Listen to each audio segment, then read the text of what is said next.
start the first meeting here for the feral cat ordinance. I don't know if anybody need copies of it or questions. It's here. This is kind of what we kind of spoke about last meeting and discussion topic here. Like I said, we're open to suggestions. Anyone wants to add anything, thinks we can do better. But, you know, this is kind of what we pieced together from the different municipalities, what other municipalities have for, as you said here, regulating and feeding the wild feral cats within the city. So I don't know if anybody has any questions, comments, concerns, wants to add anything, take anything away. But, all right, go ahead, sir. I have a paper here from code enforcement. I had an incident with a dog in my yard. Killed a cat. So the neighbors called about we were feeding some food. But there's an ordinance, 121.7, that says that food and shelter, no person in the city failed to provide any animal in this charge or custody with necessary custody. So, yeah, two different ordinances here that you're looking at. You're going against one.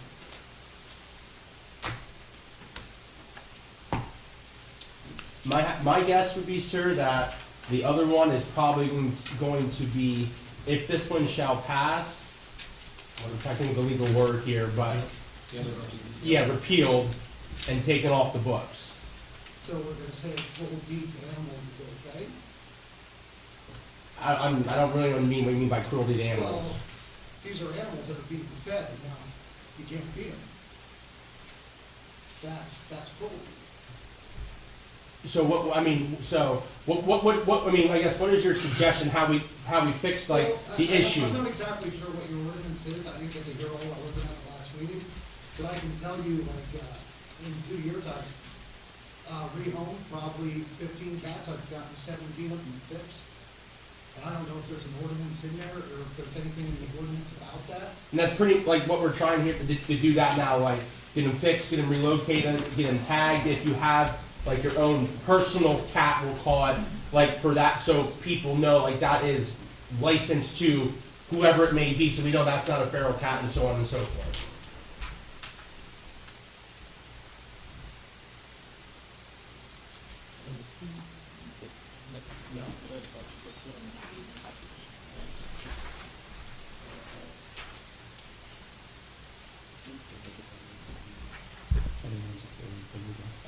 Yeah, sorry.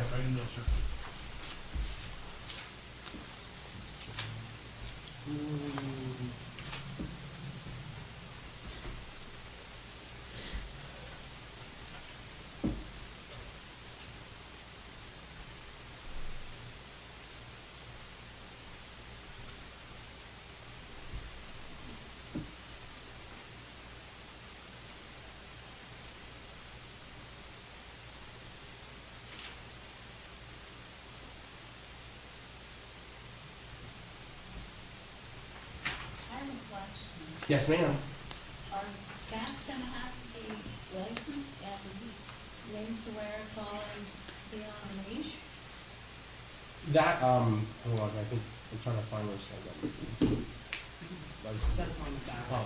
Oh, I didn't see that. Yeah. Sorry.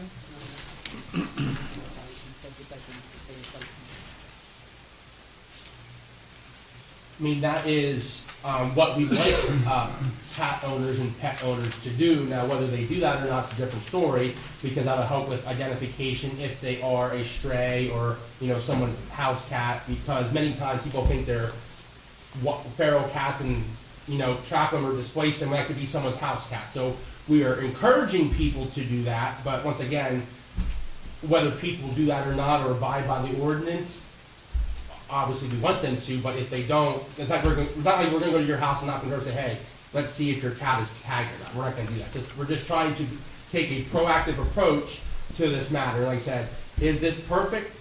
It may not be, but like I said, we're open to suggestions to help fix the problem. Yes, ma'am. So I just want to say, as a multiple cat household, collars are not ideal for cats. They're a strangulation hazard, especially cats that are outside. Microchipping is really the most ideal situation, although tags would be better than nothing. Yeah. TNR is really the best solution to getting the cat population reduced, which is trap, neuter, return. These cats unfortunately are free roaming. It's not the cat's fault.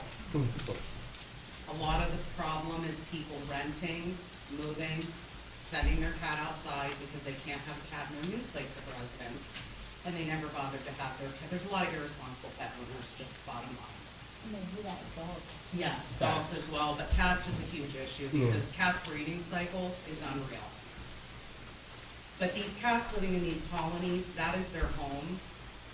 Trying to find somewhere to relocate them, you are cutting off safety for them because they know where to hide, warmth for them when we have their cold, weather. They are used to being fed, therefore they're not as adapted to finding their own food. So in a way, it is cruel.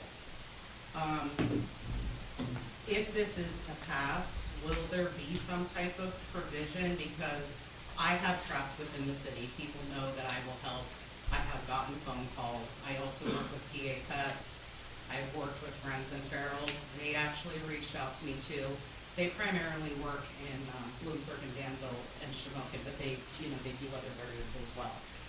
But I had posted the meeting tonight, and they reached out to me and said to let them know, how things work out today. There are people that want to help, but the long-term resolution to the problem is trapping them, getting them spayed or neutered, and returning them. Through time, the population will reduce because they're not breeding like they can. If I remember correctly, just one statistic, one female cat, 48 kittens in 2 years. So that's the problem, is, getting more people involved, more people educated, and I'm just really afraid that it's going to make people stop trying to help TNR because the cats won't really go away, even if they're not being fed, Yeah.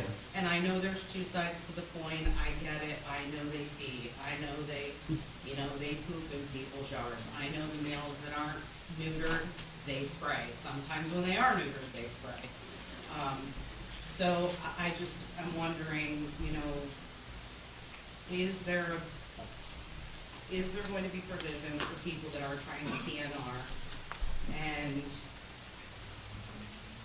I'm concerned, like he was saying, it is cruel to stop feeding them if you've been feeding this colony for a period of time. I mean, I don't think, go ahead, No, Joseph. we are open to suggestions. It's just that we receive multiple complaints regarding the cats out there, giving up garden beds Yep. and, peeing, pooping, and then Yep. it starts with them being fed, and we're trying to begin the process to kind of hamper it down. So the exception is that you can feed them to trap them to get them neutered. That is in, on the bottom of the first page, the exception, section A, and the exception is .1. So you could feed them to trap them to get them neutered. Okay, But I just, apologize, I didn't get a chance to read. no, that's okay, that's okay. No, and we're just, for the overall remedy, one size fits all is a dream, but it's hard to really put words into suggestion. But given the complaints that we get, and even I experience them as well, it's just like, what do you do? So I think this is a good starting point for us to at least begin the process to reduce that, I mean, I don't think anyone would be opposed up here to put that into, as one of the exceptions, if you do the, the TNR. I don't think anyone would be opposed to that either because, to have that option in there for, people like yourselves and other people who are proactive in that type of way.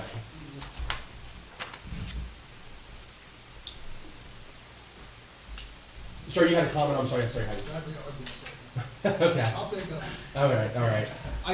To your earlier concern, sir, there is a specific provision in the new ordinance where it says any and all prior ordinances which are in conflict with this will be repealed. I think that kind of takes care of what the first concern was, but I think we're also open to the additions and amendments to just make it better. Personally, I own a commercial property that I live in, and for me, it's not cats, it's raccoons, right? So people keep putting out stuff to feed, and our motion cameras keep getting raccoons that are going into our trash cans, right? So You know, this is kind of a catch-all, but also like we're open to improvements as the mayor and the other council people have said. So, and I think this addresses the concern where the other parts are gonna be repealed so that it is comprehensive. But again, with the public feedback, let's make it better. So, I would like to ask, is there gonna be anything done to enforce laws about people dropping off at homes? Because that's been my biggest problem.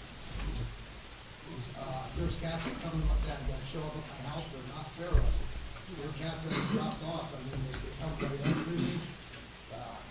And something needs to be done, I mean, because it's like, this seems to be, people don't, just throw it out. There should be a stiffer penalties on that. I mean, I'm gonna turn this over to Chief. I imagine there is some type of law. I'm not really sure of that aspect, so I'm gonna turn it over. Yeah, absolutely. Well, the difficulty is obviously it's not, I wouldn't even say, when you say you're requesting a stiffer penalty, it's a matter of actually imposing the penalty on the proper person. So the thing is having the ability to be able to do the investigation, locate that owner and follow appropriate charges. So I think that would be the snafu. I think everyone here can probably agree that we're all for that. I think everyone is for that. It's just a matter of now having the, ability, one, to locate where it's going to come from, and then I have one neighbor in Catchword, yeah, like every 6 months it gets new cat, every couple months it goes up on my house. so that would be something too, where then, so dockstation's key, so like if that's the case, call us, we can, if it's something special, something that's ongoing like that, then the more documentation the better. Like, all right, here's 3 cats now, this person has, for whatever reason, whether he's buying them, or giving them to him, and he's just throwing them out, and then we would be able to use that documentation of what you're saying, take your statement, and do an investigation, and then, hopefully in the end, conduct the appropriate investigation and file the correct charge.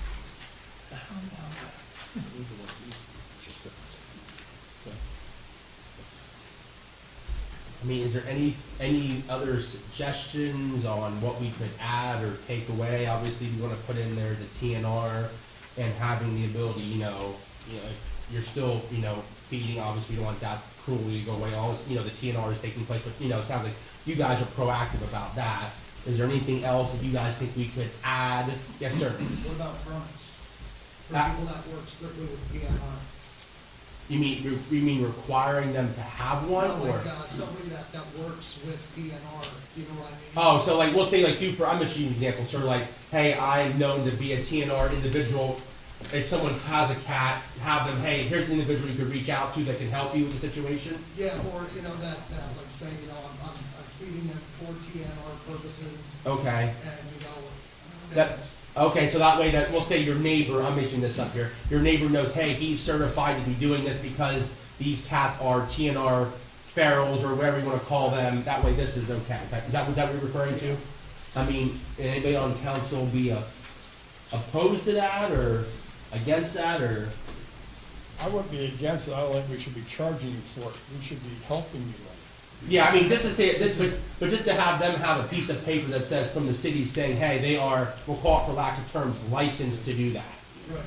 Okay. Like I said, I've had 17 of them fixed, and, I work with DNR whenever they come around, and they'll take sometimes 5 of them out shot. Yeah. I mean, like I said, I don't think anyone would be opposed to that, but just let people know that, hey, you are, we'll call it certified, whatever the lack of terminology is, that, hey, you're okay to be doing the TNR, you have the permit to be doing that, that way at least somebody knows, like, hey, who do I turn to if I do have these issues in my neighborhood, who can I ask for help for? The only dilemma I see with that is what you were referring to, Ralph, is that now you're a drop-off point. Yeah. So, I mean, I guess it just have to be, you wanna have a place to drop off, but now you're a drop-off point, so make sure you're well aware that you might be I mean, advertised as a Yeah. licensed and certified TNR location. well, I mean, maybe it's more so of people looking for help with what to do with, if they have stray cats in the neighborhood, hey, who can I go for advice, not more so like a drop-off point, and we could probably try to express that to them, hey, reach out to this individual, as long as you're okay with whoever it is, giving out their contact information, hey, so contact this person, their experience at this, they can help you, with whatever you're trying to do with the. Well, I'm not so much open to people. Yeah, yeah. I would say more of, an informative individual who can help them with their situation, whether in their neighborhood or at their home. I started out with probably over 35 and I'm down to 7. So. The process does work. Me and our code work. Yeah, okay. And for the people that are currently feeding colonies, and maybe they are all spayed and neutered, it's an issue for them as well, because these cats have been getting a meal every day. Yeah, I think that goes back to what we said about having the permit, like saying you guys went through the process to get, do the TNR, that we're not gonna cut them off, but we'll say the neighbors, for example, say, hey, like they went through the TNR process, like we're not gonna cut them off for the animal cruelty portion of it, that what they're doing is, we'll say, okay in the eyes of us, for example, like what the permit could also say, if council is in favor of I don't, sir, I'd be kind of afraid, if everybody starts like Amy just said, dropping all the cats over your house, the neighbor next door is gonna say, whoa, Yeah. That's why I said I don't really want to have, like I said. yes. that. Yeah, I'd say it's more of for informational, like, hey, what do I do? That's how I look at it. I mean, I wouldn't be saying, hey, I live down, making this up here, on Susquehanna Avenue, bring your cat down, but more so, hey, this is what I did at my home. Maybe I could come up there and show you what I did to be, more proactive in, whatever neighborhood that is, to cut down on the process. Too, I mean, that way if somebody were to call the cops or code enforcement, at least say, look, I do have this. The proper documentation, me doing this, they're aware of what I'm doing. Fine for it. Yeah. Yeah, we better bring There's a lot of something process. Yeah. You can get it done for $40, like that.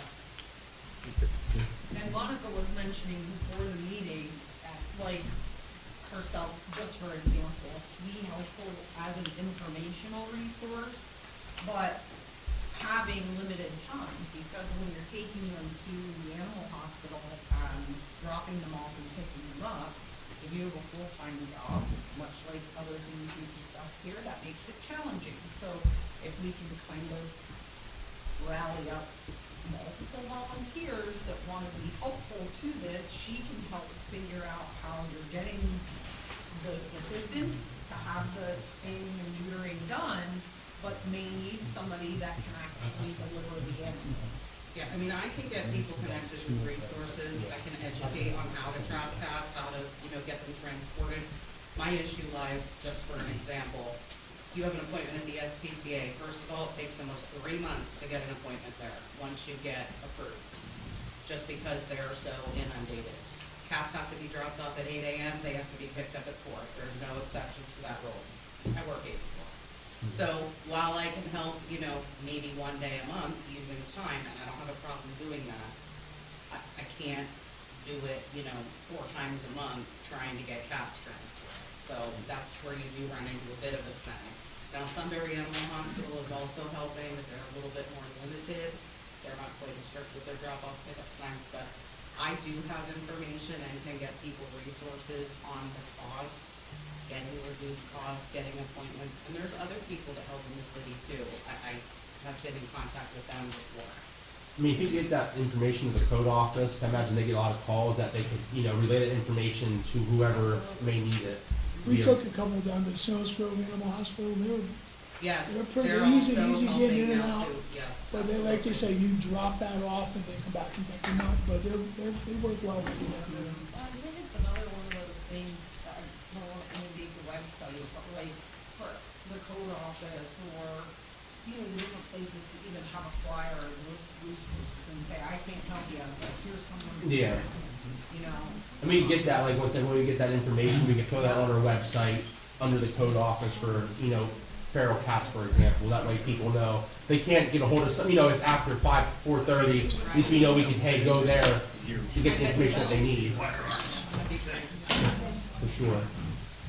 So other than the TNR and possibly getting the permits, if you are a TNR individual, is there anything else that you guys would like to have added in there so it kind of is being proactive and helpful on, obviously your guys' end on, the feeding aspect of it, so it's not cruel and unusual punishment for animals, And obviously for those, for the people who do the TNR, not relocate the colonies and, obviously in that aspect as well. Is there anything else that you guys think that we could add in here to make it better? Without assistance with the mobile thing, there's no one gets them. You mean, We did that one time years ago down at the city barn, but I don't know anybody who does that anymore. Do you guys have any ideas who does that? Who else like that? I mean, if you know of anybody who does it, we'll empty the city barn out for you to have it done down there like we did before. I mean, this is 20 years ago we did it, but I don't know the mobile. but if thing. anybody The only comes in, thing I we'll know make sure of- there's space. The only thing I know of is the van that we pick up in bulk at certain locations, the cats get transferred to Philly, they get fixed, and then they get brought back. But I'm not sure of a mobile. Well, if you hear of anything, you know. Unfortunately, there's not a large number of vets. That's another problem.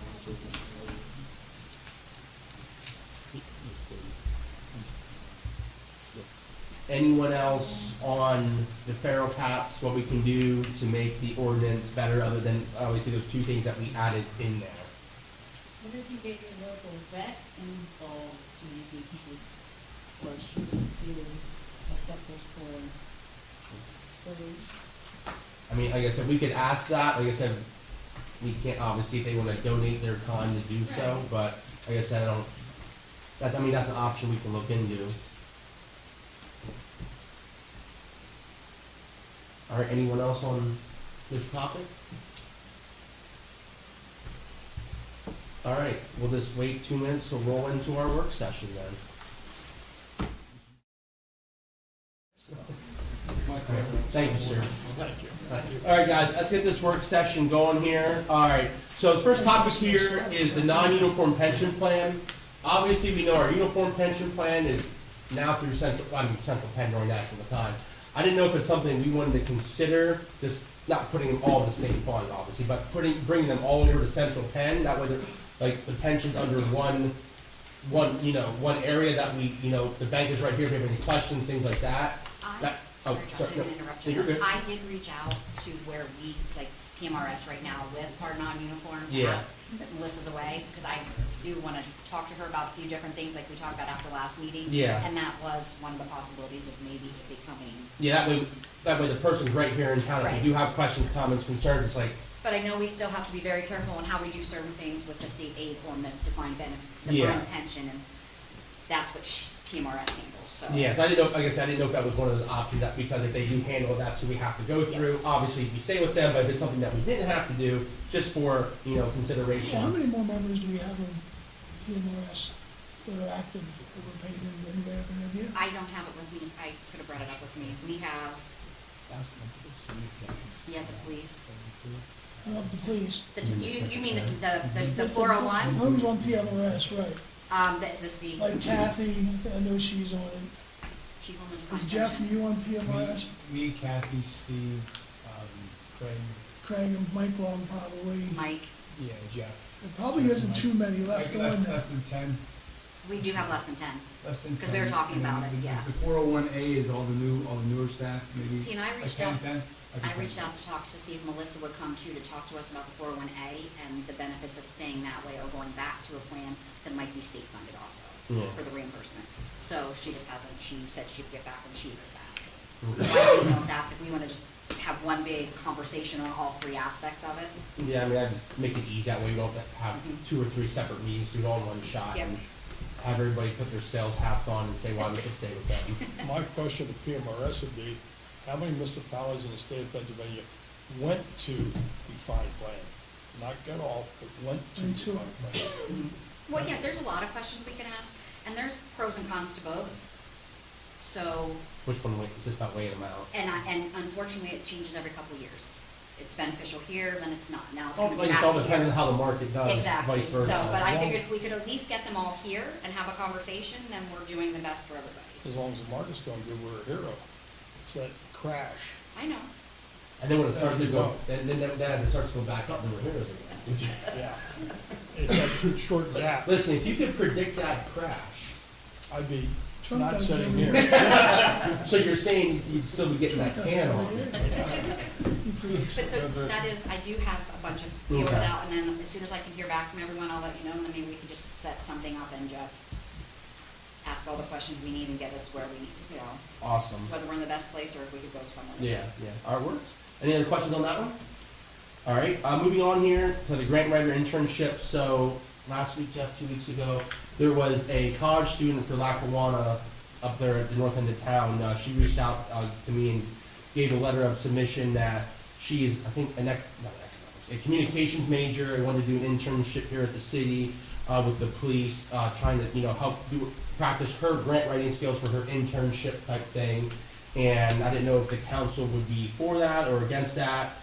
She had to do, like I said, she would have to report back to obviously her classes on what she's doing and things like that. She'd have to report to either Renee or the chief on what they, I guess on their aspect, what she can see, what she can't see on, documentation wise, but obviously just writing grants. But I didn't know if the council would be for that or against that, so we get back to her, just let her know because she wants to find a place to do this at. And I mean, she, right here in town made it easier for her since her classes are here, but I didn't see what council's thoughts were. 2 questions. One, how long will we have her? 6 months.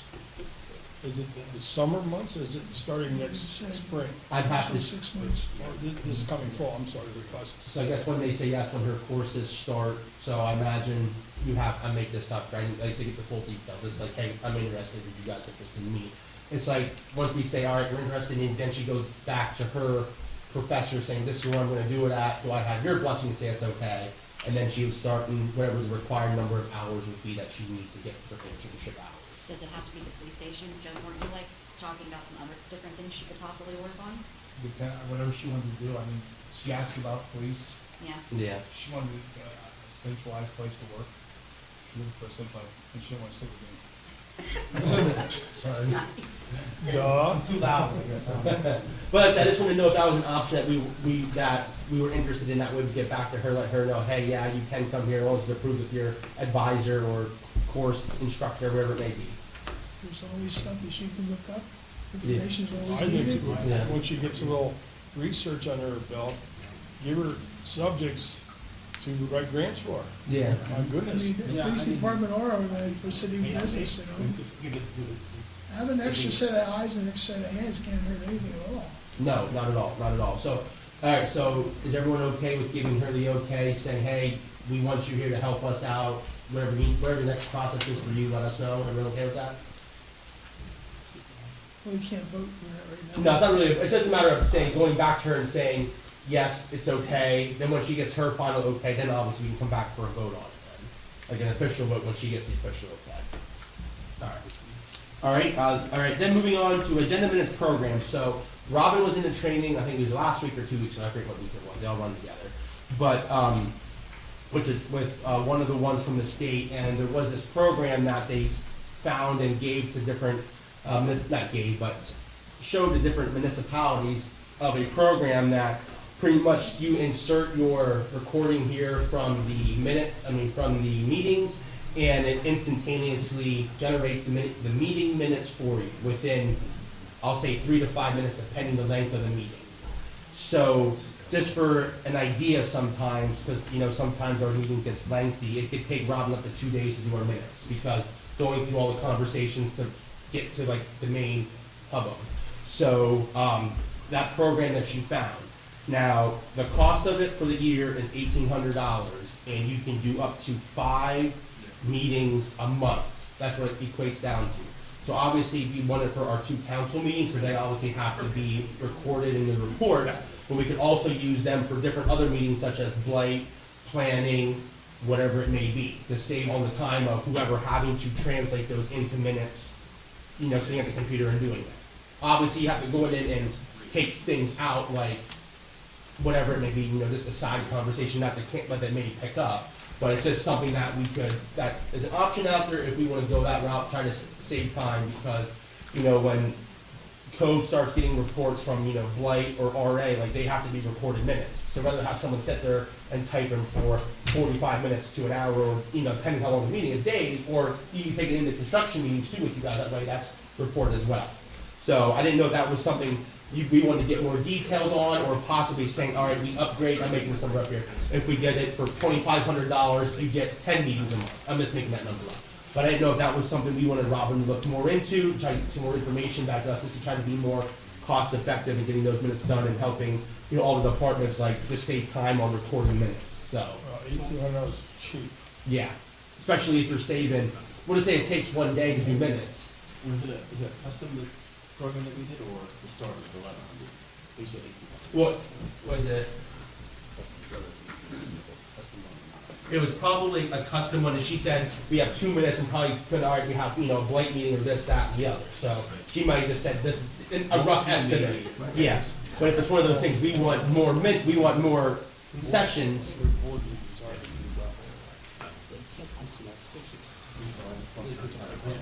Well, my question is, if we free this time up, what is it gonna be, like, reallocated to? So like, if she's not doing minutes, like, and not she, like, I don't wanna make it specific to her, but like. I'll just say whoever. Right, sure, but like, what is the position gonna be doing? Because I'm thinking like, this is $2,000, could we reallocate it somewhere else? But like, where else is there money? So you're saying, what is gonna be done with the time you saved? Is that what you're asking? Yes. Okay.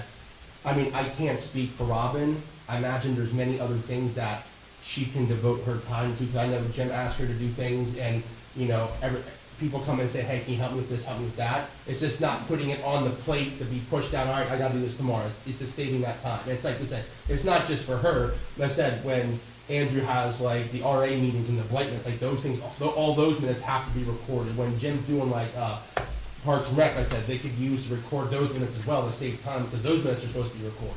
So it's just, those type of things can be saving time across the board for like I said, for RA and blight, for people recording those minutes. Like I said, Is she working over 40 hours to get through, like? No, it's like- Or is you maxed out, or how many hours is she working? well, she works 40 hours a week. The thing is, it's like, all right, instead of me taking 2 hours tonight, well, tomorrow to write down to do all our reports in this, it's like, all right, hey, I saved 2 hours.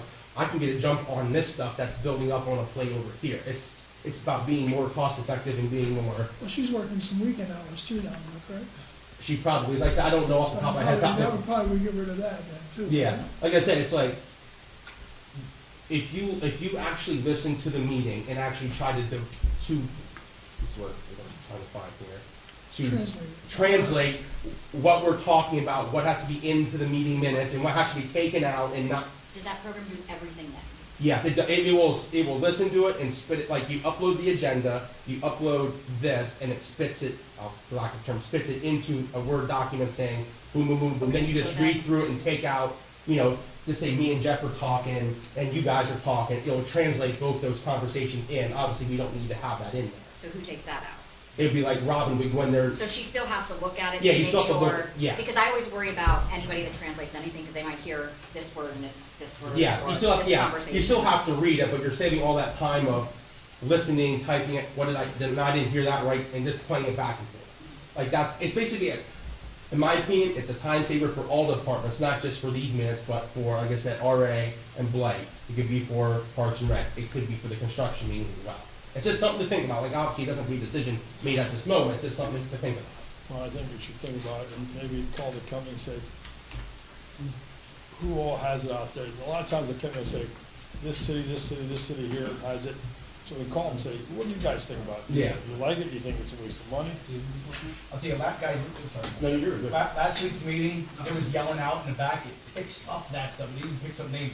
It spelled his name wrong, it said Broombach instead of Broombach. But the entire meeting, even the back conversations, pulls it out and prints everything. And it was pretty accurate with names. I don't know how it knew names of, like, when people jump up, they don't identify themselves. It still had their name somehow throughout the conversation. They pulled their name out and did the entire meeting in 2 minutes, 11 seconds.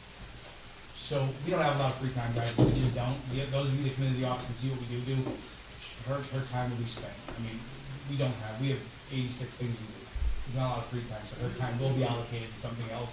It will go somewhere. There's a lot of programs like that, but you might be able to find something a little more economic. This one was free. This one was a free for a day for administrative assistance day or assistant day. It was like free for a program. So So the first one we saw, there may be more, I don't know. I think checking with other municipalities to see if they're using that or something similar. Yeah. Because honestly, when you talk about an hour and 15-minute long meeting. You know you're listening. someone- You're listening to the whole thing, Yeah, 2 or 3 times, like you said, because of talking over and, Yeah. just different things. And the time efficiency, where then 4 hours, if that's all that it takes, is cut into an hour because of the review and stuff. I mean, for RRA, I don't care about taking notes or for RRA meetings. yeah, like I said, you just bring it, record it, and boom, there you go. You don't worry about, then, going back in and trying to type it all up. Yeah. So we have to pay extra for it to be used for other things. And I think she said you get, depending what you sign up for, you get 5 sessions a month. Okay. So obviously we need 2 allocated for council meetings, but You could still, if there's a big meeting coming up in one of the other departments, they could Yeah. use what needs to be done. So exactly. we're looking at this, RRA's only meeting, like, we're meeting Like every, bi-monthly right now, or once a quarter, so you could. you could plan it out and say, all right, this month, maybe 4 And times. then have your advertisements Yeah. accordingly as well.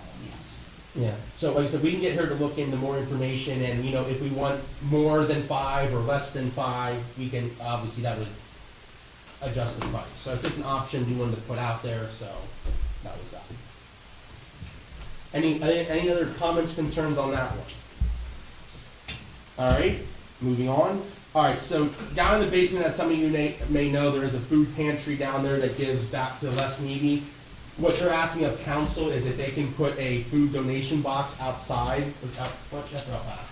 out back where people could donate. They would, obviously, they're paying for the box, they want it secured to the concrete, so that way someone just doesn't take the whole box and steal it all.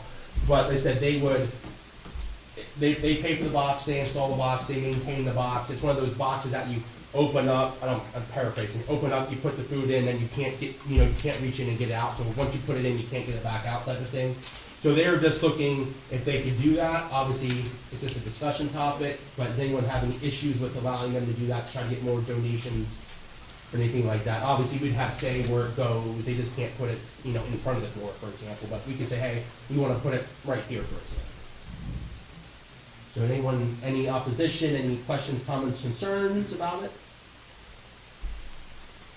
I just thinking maybe a slide with one of them doors, you open it and slide right to the basement. Hey, Shoot right down like cold industry back in the day. and maybe we can have them do that. It'd be a lot better than putting It'll be all the garbage, Burger King. That's true, Jim. You go there every morning for breakfast, that's true. Fire, food will be put in And they're there. maintaining it. Stuff that's raw will be put in there. Well, we're hoping that because they know they're donating to a food pantry, they don't do that. I mean, they always go through to make sure items are good before they give them out. But, that's something, because the biggest thing they find out, they're only open from 8 to 4:30. A lot of people work in those time frames and can't, get it there by the time they close. That was the big reason why they wanted for after hours when they're not in here to accept a donation. So does anyone, So who's emptying it during the day? Or is that spending all night? like there's people, like I said, there's people here throughout the day. It's just that like when they don't have like, let's say they close at 4:30, the building closes at 4:30. I get off work at 4:30, I can't donate. It's just like, all right, they know to check it every morning type of thing. And then obviously it's not. They're checking it, not a city. It's their entire responsibility on it. All right. Questions on anyone? If we have an issue, take it out. Very simple. All right, we can pass that on. All right, Andrew, moving on to the NEIC contract.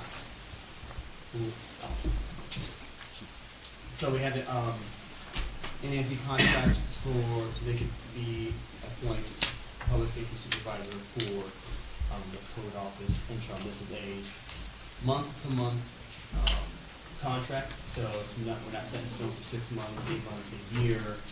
It's just a way for us to, whoever the supervisor and myself, to find a more permanent, cheaper supervisor that's more cost-effective, one, but also keep operation moving forward and getting things put in place, like the operating procedures, anything that need to get done within the code office. It's month to month, so that's the way I can keep the cost as low as possible. So if we need to cancel it, we can do it any time, within 30 days and whatnot. so with, we'll say NEIC, now are they gonna do the typical duties of a supervisor? Like, are they gonna go to court, are they gonna issue citations, are they gonna drive around looking for code violations? Are they gonna be doing all those typical duties of a supervisor, of a permanent supervisor, we'll say, for example? I think, in the job description, a permanent supervisor, that was never in the job description of patrolling and citations or court proceedings. That is something that we are going to, with Joel, it's like for training for court proceedings, we can train them on what they need to prepare for, to defend themselves. But I'm talking about with NEIC, are they going to be doing those things? That's not in the with the job description that, for a post supervisor, that was, those that you mentioned was never in the job description at all. What? Citations, court proceedings, patrolling, that was never in. No, I know, I get that, I'm saying for this one here with NEIC, is that going to be in there? Well, I mean, as a part of the training, it's not in the job description, but supervisor would do that to train them to make sure they're doing it appropriately, so when it comes to, Because what I think, I mean, I think everyone agree that we want a working supervisor, not just someone who sits behind, not saying they do that, right. but someone who sits behind a desk. Like, we need, like, we only have 2 code officers, obviously we can't have a supervisor sit behind a desk and just answer phone calls. We need people on the streets. I just wanna make sure in this contract, the code supervisor out of NEIC is going to be on the streets, being a working supervisor. You know, they're gonna be not walking the streets, but, you know, driving the streets, issuing citations, going to court if someone fights it. Is the NEIC supervisor gonna be the one who answers the emergency phone calls after hours? Like, if there's a fire, or if there is an incident at a building, are they gonna be the ones that answer the phone call and respond to that incident after hours? You know, you get the phone calls at 7 o'clock at night or 3 in the morning. Are they gonna be the ones that answer it? Right, no, they'll be available, they have to be available to either give guidance or be available to take any phone calls, and yes. But are they gonna be the ones to do it? Like, why are we gonna pay someone to answer a phone call, then guide someone on site? Like, it's like Steve, if there's an emergency, Steve gets called in, like, so we don't have to pay somebody workman's comp, that's part of his salary. Is this gonna be a part of their job description to answer the phone calls and respond to, like, hey, we need this house placard because there's a fire, and are they gonna be ones doing those responsibilities? So I got a question, I had to jump in here. First of all, Steve Welker comes out seldom in the wintertime. Summertime, when he gets called, When he'll it gets called, no, dispatch. he'll dispatch another man Okay. out. Yeah. Jeffrey, when you were in the code office, did you come out every time that, I was the number one, yes, grab salary, I came out all the time. That's, And Steve got the phone calls, but then Steve dispatches, you know, making over somebody. It was Mike, and then when I took over supervisor, I responded all the time, I but responded. that's how the individual had set it up, so if you set yourself up as number one, that's how you designed it, and how each, city council official over code would design it that way, that's how they would design it, so if you wanted to be number one, you could, but. So I'm in saying, this particular so NEI supervisor is not gonna be number one in emergency call to answer and respond and go to the site, is that what you're saying? Not necessarily number one, depends on how it's. Well, I'm saying, drafted. what do you, what, in your vision, It would what- be in the your, closest individual to respond as quickly as possible in case of an emergency. So, no, because NEIC supervisor is not gonna be the closest one to respond to any incident in the city, is that correct? Would you say that's a fair statement to make? that's fair, yes. So, okay, Because I don't think they Also should. depends- but they're a supervisor. but wait a second, we have other people working for us. Do you mean every call, the Like- supervisor has to come out? Because I know that one of those employees said that they would not respond. My goodness, this is part of the job description. But I'm saying, is that gonna be part of their job description that they need to respond? That's what I'm asking. I'm following the job description for supervisor that has always been in place. Then as we say, this is what's there and that's what she's gonna follow. I So figure, I'm now- looking at it this way, Andrew, if she's responsible, she should get the phone call, but then she should maybe get delegate, back she can delegate it down the line to who's gonna Correct. do it. 'Cause, I mean, that'd be just like everybody else supervisors doing. Okay, then, So in other words, we're trying to make it a point that we're gonna have someone supervisor, every supervisor's gonna respond all the time. Is that what Chief you're Sock, if there's an emergency, do you respond do you respond? On every call. Emergency call. If you're, everyone's emergency call. If am I you're right, around. Chief? Everything major if I'm around, yes. Major, thank you. So you don't think that fire is major? It depends. Depends what it is. Give me a trash can, car fire, A house fire, we'll say, for example, or a car fire. I would think a house fire, you definitely should respond, Okay. okay? Car fire, no, that's a chief big handle. If it's dealing with kids, needs a place, And I would, sir. I know you would. I'd like to make a comment, and that is that we're talking about the supervisor of the code office, and then we're talking about the code officers who, by job description for years, there's job descriptions, and it's not necessarily that the supervisor is out on the street. We're talking about a code office that's wildly understaffed. So to get somebody in there to do the administrative and withhold the contractual duties of the job description that's been in place and start to get things in order, it would stand to reason that that would all help as far as who's going to be able to have the time to respond to the things. If you have a hierarchy within the office as to the structure of who's responding and whether or not they're attending or delegating, I think that's within the office to understand how that looks and operates.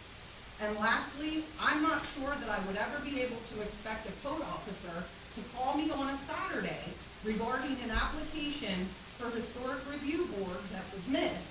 And the code person, who's not the supervisor yet, was calling me to ensure on a Saturday morning that things were taken care of because it was a roof that was leaking and needed immediate attention. So the discussions that have been had about the concerns for the amount of time that's going to be spent and the attention to detail, I personally would like to say that in my opinion, that's all gonna be tended to in probably a much more efficient manner than 40 hours a week will require for the amount of pay that we're putting forth. Thank you. Now, Angie, next question is, can you afford it in your department? Full budget. Okay, now, And month to month, so by some odd chance, the Are you gonna budget goes have- upside down, they could cancel it, and it's are you gonna advertise for a supervisor position in the meantime, as you stated last meeting? correct, yes. Once we have a plan to get things, the operating procedures, and a plan in place for our incoming supervisor. So yes. what's your timeline, would you say? What, in an ideal world, what would you say your timeline is? I couldn't give a specific timeline because, I mean, there's a lot of things that need to be taken care of within the code office for supervisors to come in and into, lack of better words, just disorganize it. Okay, but obviously you have a budget you have to stick to. I'm saying, like, obviously, The budget will allow. For how long? Up until November, the end of November. Okay. And I don't plan on going. yeah, but I'm just saying, let's So- just say you wait till August. Is there enough money in your budget to sustain having NEIC there to train a new supervisor, in the meantime, having that overlap? Is there enough money in your budget to do that? There's plenty of money, yes. So how much money do you have for wages? Because imagine this coming out of wages. The money's there, but it's also about shared liability. I mean, like, they're also giving supervisory experience and also their technical expertise. Well, I'm not disagreeing with that. I never questioned NEIC and their capabilities and their certifications and their knowledge at all. I'm just asking on the financial aspect, like, Andrew has 2 unfilled part-time positions, and he also has. so what's the total amount? So what's the rough estimate? It's about 50,000. And for $1,000 a week for the entire year, that's 52. So 52, so you have enough, I'm saying, so you have enough to keep them and have an overlap of a new guy, not guy, excuse me, individual that you want to hire, so there's overlap for training. That's what I'm asking, is there enough? Yes, there's enough overlap, correct. Yes, and I don't plan on taking the entire 5-6 months that are in place, to have a permanent supervisor, so no, that's not the goal. I can't give an exact timeline, 2 months, 3 months, 4 months, But before November, as you stated. correct, yes. So under 7 months. Well, Okay. There's enough money in there too to hire other code officers as well, not just the supervisor? yes, there's actually enough money being hired part-time. So your wages so you're saying your wages are from the code office, the code clerk, and the compliance clerk, or compliance officer, right? Those are the 3, like right here, like those are the 3 line items you're taking it out of, right? So it would just be, Like these 3 right here, is that where you're taking the wage out of, like those 3? the wages, yes. Your math must be different from my math. Well, there's wages, but there's also ancillary benefits as well. That's what I'm asking, like, is there, like, say we hire someone who needs benefits, is there, like I said, all that stuff accounted in? That's just what I'm asking. Well, his budget is not the budget, right? I'm not saying right now. So he can move money around in his budget, just like everybody else does. As long as there's a vote, let's make that straight. So we vote. Okay. I don't understand what the big deal is. I'm just asking if we can do it, because last meeting he said we had $2,000 in the dump fee, and $5,000 in the I think dump. all the departments are able to do stuff. As long as we vote to move money, We didn't always do that in the past, Bang. No, I didn't say you did. I'm just Matter of saying, fact, I'm the one that told you should, if you remember. I know, like I said, how long has it gone on until we started making that suggestion? That's my question. Well, it is, because you're the controller. But I making sure- told you that we should be doing that. And once you told us, did we not start? I mean, I'm saying, how long has it been since you told us? That's my question. How 2 long? years. 2 years. Okay. Well, the NEIC contract's coming up, so we move on to pay for it. Yeah, that's fine. Go ahead, Nate. Go ahead. I'm actually gonna ask Treasurer Martinez to weigh in here. He might need information. It's right I here. did, yeah, we have been talking about trying to do the time clock, different things for a long time now, with clocking in, clocking out, so keeping track of everything. We do use Harris, we do pay for us. We met on video for, he gave me a demonstration of their time clock plus and everything that can be done. I would like for all of us at some point to look at it, because you can clock in, clock out, we can do all of it. It would even work for the police department and it worked for DPW, and you could actually pick your overtimes, your call-ins, your everything. Like, you could set it up to meet each one of their standards. So I just went out there, I met with them, we had the discussion. I think it would benefit for all of us, and then it all interfaces with our payroll department, and then there's no, then we can get rid of like the paper time cards and all the problem, like, we can work together and figure it all out, and then it's just one system. So I don't know if you guys want to hear from him, Yeah. even if it's just Brad and Steve, because they have the most difficult departments, no offense, but in their breakdowns. But I mean, he probably won't be able to come here, but we can do it on the TV. So Yeah. I can set something up for him if everybody wants to. I can meet with the two of them. They're the ones gonna break down the most. Everybody else is really straight across the board. But I just wanted to bring it up. I want to discuss it so that we can maybe get this ball rolling. Okay. Joel, in the meantime, can you create, I guess we'll say, some type of time clock policy? Because I guess we would have to decide, when can you sign in? What's the leeway of signing out? What are we doing with, like, one? True, there's a whole bunch, but Yeah. I didn't want to start, I have thoughts on that process too. I just didn't want to jump on that if you guys were going to tell me you didn't want to do it. I mean, I don't think anyone would be opposed to jumping into 2026 timekeeping. Right, and there's so much more we can do with this, but I thought we could start here. Yeah. Because there is a whole self-evaluation part that can be added at a later time, and then it just makes it even smoother. But I thought starting somewhere was the best way to go about it. Probably you and I ought to talk about the policy, just especially with the police involved. Yeah. To come up with some, ballpark, so that I know what I'm doing when I create a policy. Yeah. You know what I mean, that's somewhere to start. Joel, I'll just forward you all the information I have from Mark too, so you can see That's what fine. I'm talking. That's fine. That way you at least have that general idea and how the breakdown can be, and then he will meet with us and show you how it can be done and the separation. That works. Lisa, Sprague and I talked because of the system they're putting in for the registers. I guess there's an option on that system. Yep. So, Yeah, they do have a clock in, but I don't know if that'll interface with what we have. well, that's what, yeah, So, they want to, because it I've may been not working on- interface, but it'll at least work for them up there. Right, so they could at least start there, and then this could all work together, because then this time clock plus will then literally puts from here over to payroll, and it, Because we definitely need it, because when somebody sits down, he takes and fills out their time card for the week at one time. yes, no, and this is, That bothers me. and that's about done. We're hoping to have that, should be done before school starts, so I've been working with them to set up everything, so, and they've been creating the screens and the boundaries. Yeah, it'll be beautiful. Yep. But there is an option through that also, yes. Thank you. Do you guys have a preference on when I can do this, or do you want to do your stuff first before I ask him? Or do you have questions that you want me? I would say do your stuff first. Okay. Probably do stuff first, I can do my part pretty quick. Okay, When and I look will at reach out to him and see boundaries. if maybe we can, if maybe he can do the next work, we can do a work session in 2 weeks, or the next meeting, or whatever works best for you guys. But I'll reach out to Mark. Awesome. Thank you. Any other comments, concerns on that? All right, that adjourns the work session until the next meeting here in 6 minutes.